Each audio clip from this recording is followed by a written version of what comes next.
Hello student, स्वागत है मेरा जीएसए क्लासेस का यूट्यूब चैनल में। आज हम फिजिक्स का टॉपिक लेकर आए हैं, बिल्कुल अच्छे और यूनिक कॉन्सेप्ट, बिल्कुल लॉजिकल बताएं, कहीं भी तुमको रटना नहीं पड़ेगा, बिल्कुल लॉजिकल अच्छे तरीके से समझ में आएगा। मेरा वीडियो को लास्ट तक बने रहे, सभी को अच्छे तरीके से समझ में आएगा। ठीक है स्टूडेंट, चलो नेक्स्ट। आज ये चैप्टर स्टार्ट करने जा रहे हैं, प्रकाश का परावर्तन यानी रिफ्लेक्शन ऑफ लाइट। प्रकाश का परावर्तन होता क्या है, पहले इसके बारे में बात करते हैं। पहले प्रकाश क्या होता है, पहले ये समझ लो। प्रकाश वह माध्यम है जिसकी सहायता से किसी वस्तु को देखने में आसानी हो, उसी को क्या कहते हैं, प्रकाश कहते हैं। प्रकाश 7 रंगों से मिलकर बना होता है, जो आगे हम डिस्कस करते हैं। तो प्रकाश का स्रोत क्या हो सकता है? प्रकाश का स्रोत की पहले बात करते हैं। तो प्रकाश का स्रोत क्या हो सकता है? तो बोल सकते हो टॉर्च होता है, लाइट कुछ, या सन यानी सूर्य जिसको कह सकते हो। ठीक है, ये सभी क्या है, प्रकाश का स्रोत है। ठीक है, यानी जिसके सहायता से प्रकाश उत्पन्न होता है वो क्या है, प्रकाश का स्रोत है। ठीक है सर, चलो अब हम आगे बात करते हैं। प्रकाश एक ऊर्जा है। प्रकाश क्या है, ऊर्जा है। ये याद रखना, ये इंपॉर्टेंट है।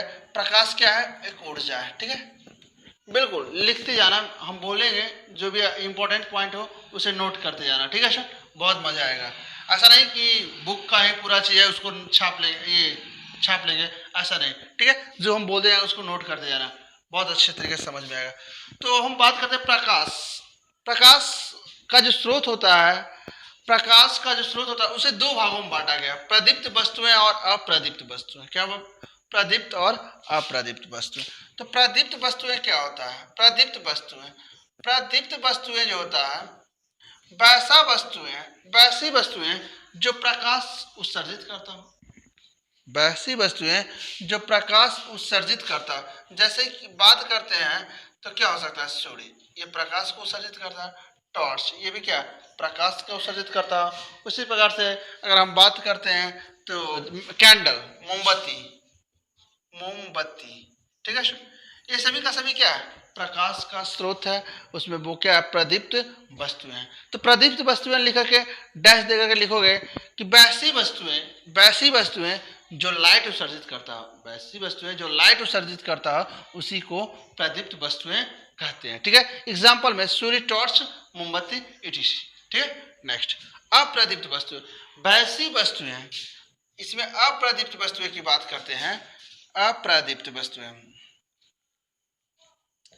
वैसी वस्तुएं जो लाइट उत्सर्जित नहीं करता हो। जैसे अगर बात करते हैं तो क्या, लकड़ी, क्या इससे लाइट उत्सर्जित होता है? तो नहीं, बिल्कुल नहीं। पेन, इससे लाइट उत्सर्जित होता है? नहीं। अगला और भी बात करते हैं, बुक, इससे लाइट उत्सर्जित होता है? नहीं। बट ये लाइट कुछ रिफ्लेक्ट करता है। अगर चिकनी सतह होता है, उसका जो सतह होता है अगर चिकनी हो तो कुछ लाइट रिफ्लेक्ट करता, बट वो उत्सर्जित नहीं करता। इसलिए क्या कहते हैं, अप्रदीप्त वस्तुएं। ठीक है स्टूडेंट, तो प्रदीप्त और अप्रदीप्त, प्रदीप्त वस्तुओं को ही हम बोलते हैं, दीप्तिमान वस्तुएं। ये जो मोमबत्ती ऐसे नहीं बोल देना, बोलना जलती हुई मोमबत्ती। ठीक है, जलती हुई मोमबत्ती, वो क्या, लाइट उत्सर्जित करता है। बट अगर ये लकड़ी, पेन, बुक, ये सब क्या बात करें तो लाइट उत्सर्जित है। अच्छा, एक बात करते हो कि ठीक है, तो मून जिसको चंद्रमा कहते हैं, क्या ये अप्रदीप्त है कि प्रदीप्त है? तो वो क्या हो जाए, अप्रदीप्त के कैटेगरी में रखा जाता है। सो इसलिए क्योंकि उसके पास वो खुद का लाइट नहीं होता, वो लाइट को स्टोर कर वो रात में वो चमकता है। ठीक है, मीन्स लाइट को रिफ्लेक्ट करता है। ठीक है, इसलिए इसको भी क्या रखा जाता है, अप्रदीप्त वस्तुएं में चंद्रमा को रखा जाता है। ठीक है सर, चलो अब हम आगे बात करते हैं, प्रकाश का प्रकीर्णन क्या होता है? प्रकाश का प्रकीर्णन, जैसे वायुमंडल में छोटे छोटे कण बहुत सारा अवेलेबल होता है, धूल कण अवेलेबल होता है। ठीक है, जब इस पर लाइट पड़ता है तो इसका अलग अलग डायरेक्शन में क्या होता है, कन्वर्ट कर देता है, मीन्स अलग अलग डायरेक्शन में इसको विचलित कर देता है। इसी को क्या होता है, प्रकाश का प्रकीर्णन। ठीक है सर, चलो आगे बात करते हैं। प्रकाश का प्रकीर्णन के माध्यम से ही, प्रकाश का प्रकीर्णन के माध्यम से ही जहां सूर्य का लाइट नहीं भी पहुंच पाता है वहां भी उस किसी वस्तु को देख सकते हैं। वो किसके माध्यम से? प्रकाश का प्रकीर्णन के माध्यम से। वो क्या करता है, उसमें धूल कण में छोटे छोटे जो कण होता है वो कुछ लाइट को अवशोषित कर लेता है और कुछ लाइट को रिफ्लेक्ट करता है, जिसके कारण से किसी जहां सूर्य की प्रकाश नहीं पहुंचता वहां भी किसी वस्तु को आसानी में देख सकते हैं। ठीक है, उसे क्या कहते हैं? प्रकाश का प्रकीर्णन। ठीक है सर, चलो तो अगर प्रकाश का प्रकीर्णन के बारे में लिखना है तो लिख सकते हो। करते हैं नेक्स्ट बात करते हैं प्रकाश की किरणें। प्रकाश की किरणें की बात करते हैं। किसका? प्रकाश की किरणें। ठीक है सर, बिल्कुल समझ में आएगा। हम लिखाने का काम बहुत कम करेंगे और दिमाग में किसी जब साइंस पढ़ते हो और या फिजिक्स हो या केमिस्ट्री हो या बायो हो या मैथ्स, किसी भी चीज को याद नहीं कर रहा है, दिमाग में कॉन्सेप्चुअल रखो, बहुत अच्छी तरीके से समझ में आएगा। और कितने लोग होते हैं कि पूरा कॉपी का कॉपी लिखवा देते हैं या पूरा बुक, वो नहीं होना चाहिए। ठीक है, बिल्कुल कॉन्सेप्चुअल होना चाहिए, तभी जाके ज़्यादा समझ में आएगा। बिल्कुल क्लास में ही समझ में आएगा। अगर मेरे वीडियो को देखते हो उसी वक्त पूरा का पूरा दिमाग में आ जाए तो साइंस पढ़ने में मजा आएगा। ठीक है सर, चलो बात करते हैं। और जब प्रकाश की किरणें, प्रकाश की किरणें क्या होती है? प्रकाश मुख्यतः प्रकाश की किरणें मुख्यतः तीन। प्रकाश की किरणें सीधी रेखा में गमन करती है। प्रकाश की किरणें सीधी रेखा में गमन करती है और इसी किरणें के समूह को, प्रकाश के किरणों के समूह को, प्रकाश के किरणों के समूह को क्या कहते हैं? प्रकाश पुंज कहते हैं। क्या कहते हैं? प्रकाश पुंज कहते हैं। प्रकाश पुंज कहते हैं या किरण पुंज कहते हैं। इसी चीज को कहा जाता है किरण पुंज। किरण पुंज। ठीक है सुनिए, यहाँ तक क्लियर है? प्रकाश पुंज या किरण पुंज कहते हैं। तो प्रकाश पुंज कितने प्रकार के होते हैं? तो मुख्यतः तीन प्रकार के। कितने प्रकार के? तीन प्रकार के। पहला अभिसारी प्रकाश पुंज। पहला अभिसारी प्रकाश पुंज। अभिसारी प्रकाश पुंज।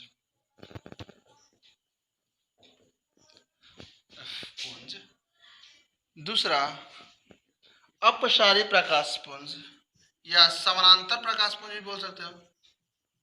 समानांतर प्रकाश पुंज। तीसरा अपसारी प्रकाश पुंज।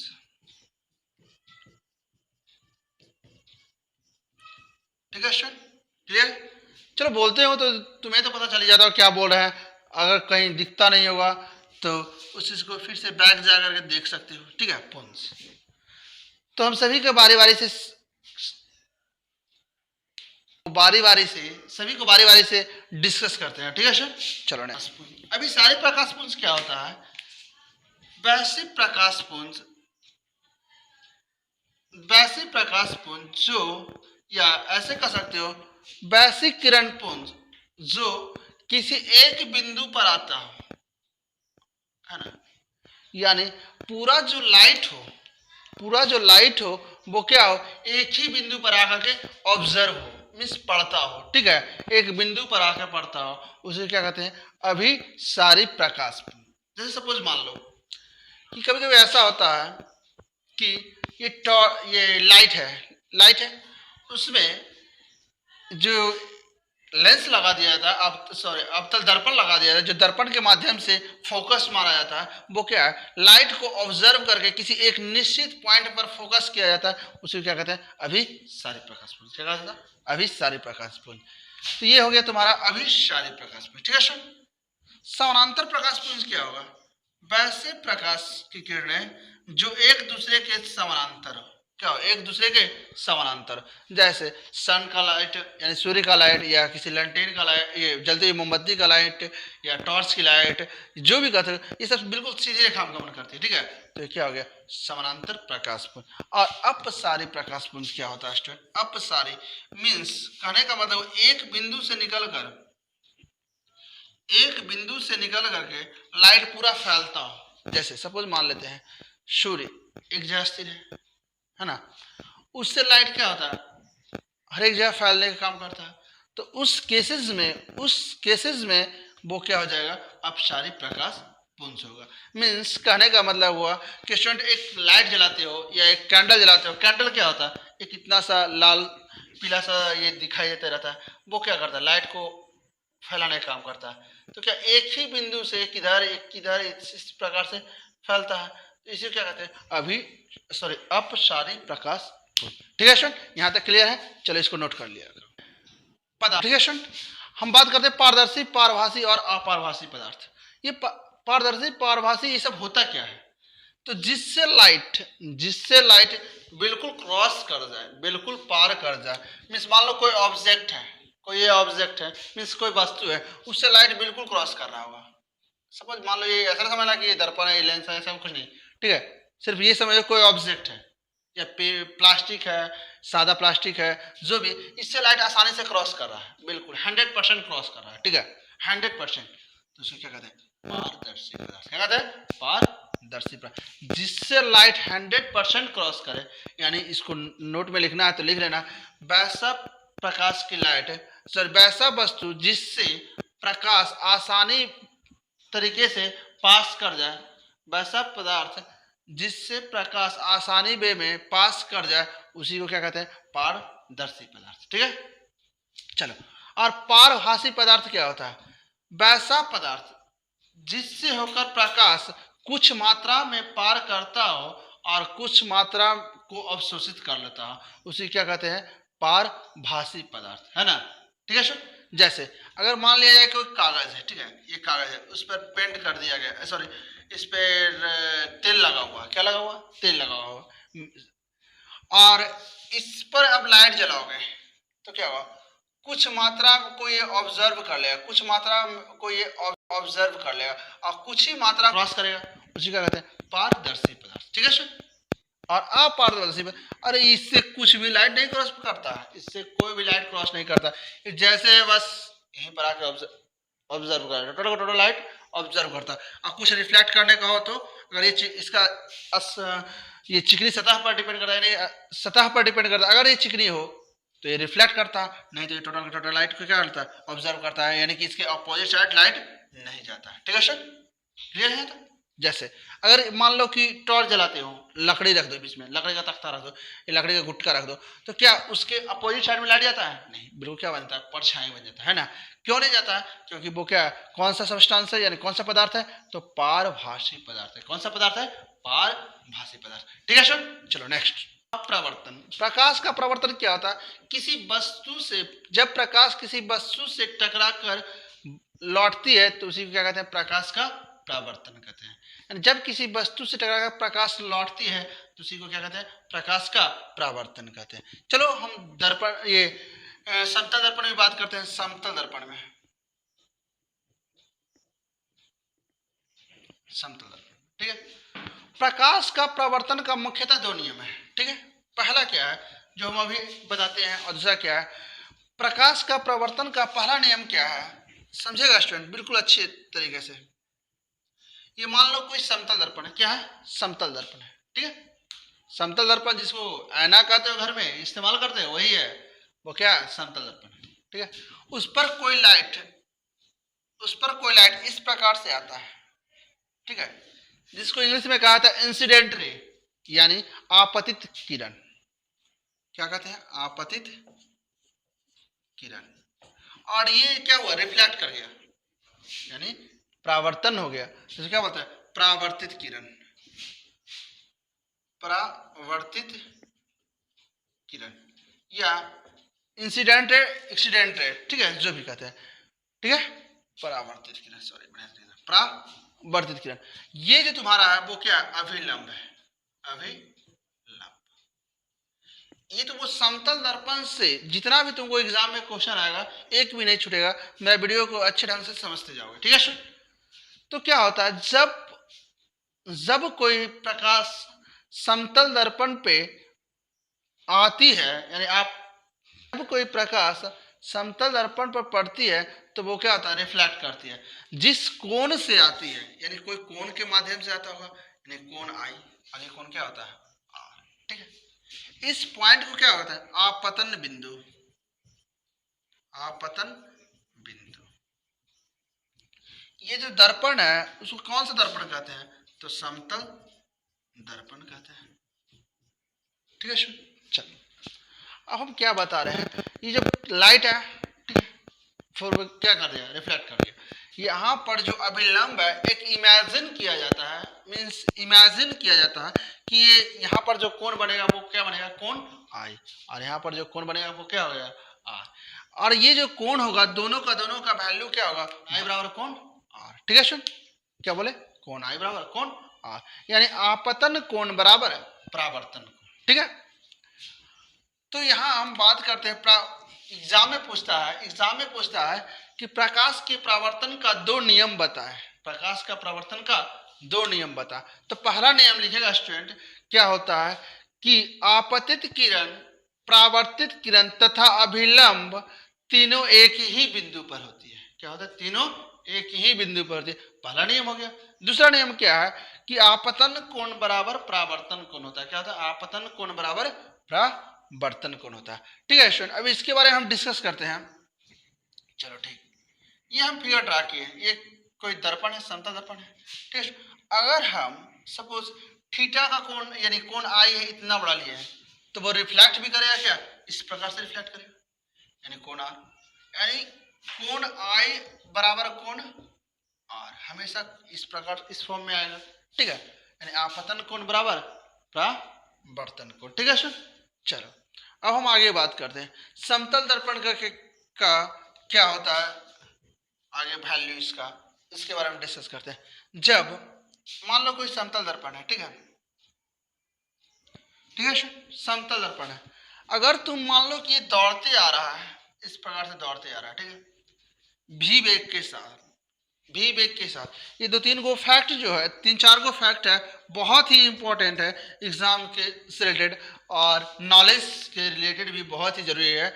जरूरी नहीं है कि एग्जाम में के लिए सिर्फ पढ़ते हो, नॉलेज के लिए भी पढ़ते हो, तो नॉलेज भी होना बहुत जरूरी है। ठीक है, चलो जब समतल दर्पण के सामने भी वेग से आता है कोई वस्तु, क्या भी वेग से आता, तो उस आदमी को उस आईना में प्रतीत होगा कितना, 2 भी वेग, यानी 2 गुना वेग। अगर ये 5 किलोमीटर प्रति घंटा की रफ्तार से समतल दर्पण के सामने दौड़ रहे हो, तो तुमको दिखेगा, ऐसा नहीं कि अगला को दिखेगा, तुमको दिखेगा कि नहीं इसमें 10 किलोमीटर प्रति घंटा है। ठीक है, और अगर कोई दर्शक के रूप में खड़ा है तो उसको उस दर्पण में दिखेगा कितना, वही 5 किलोमीटर प्रति घंटा। ठीक है, क्लियर, और याद रखना स्टूडेंट। चलो नेक्स्ट बात करते हैं, अगर कोई समतल दर्पण है, पहला लॉजिक हो गया। दूसरा लॉजिक क्या है कि समतल दर्पण में किसी भी वस्तु का पूर्णतः प्रतिबिंब देखने के लिए, मीन्स वास्तविक प्रतिबिंब देखने के लिए क्या करना पड़ता है, सॉरी जितना बड़ा वस्तु है उसका आधा वो क्या होना चाहिए, दर्पण होना चाहिए। कौन होना चाहिए, दर्पण होना चाहिए। जैसे मान लो 5 फीट का या 6 फीट का कोई व्यक्ति है, उसको पूर्णतः क्लियर प्रतिबिंब देखना है, तो क्या करेगा, 3 फीट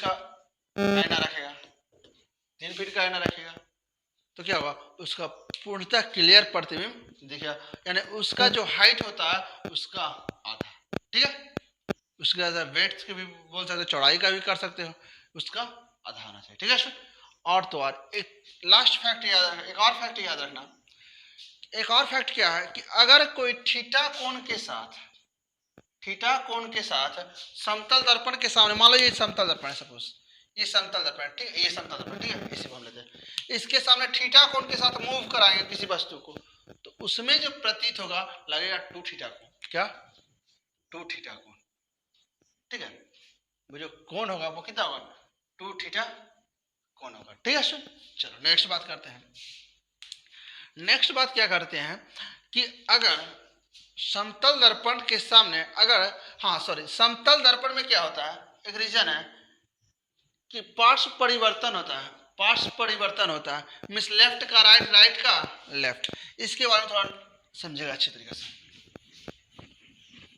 का लेफ्ट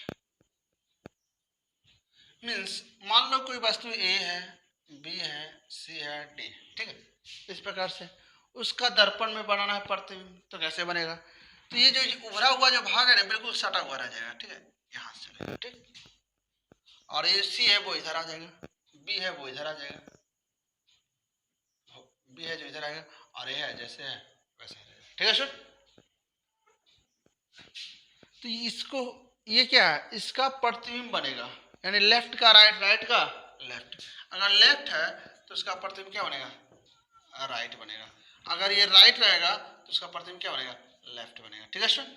चलो समझ में आ गया होगा यहाँ तक, चलो ठीक है, ठीक है स्टूडेंट। तो समझ में आया होगा तो मेरा चैनल को लाइक और सब्सक्राइब तथा लोगों तक जरूर पहुंचाएं, जिससे कि और भी स्टूडेंटों को बेनिफिट हो, ठीक है स्टूडेंट।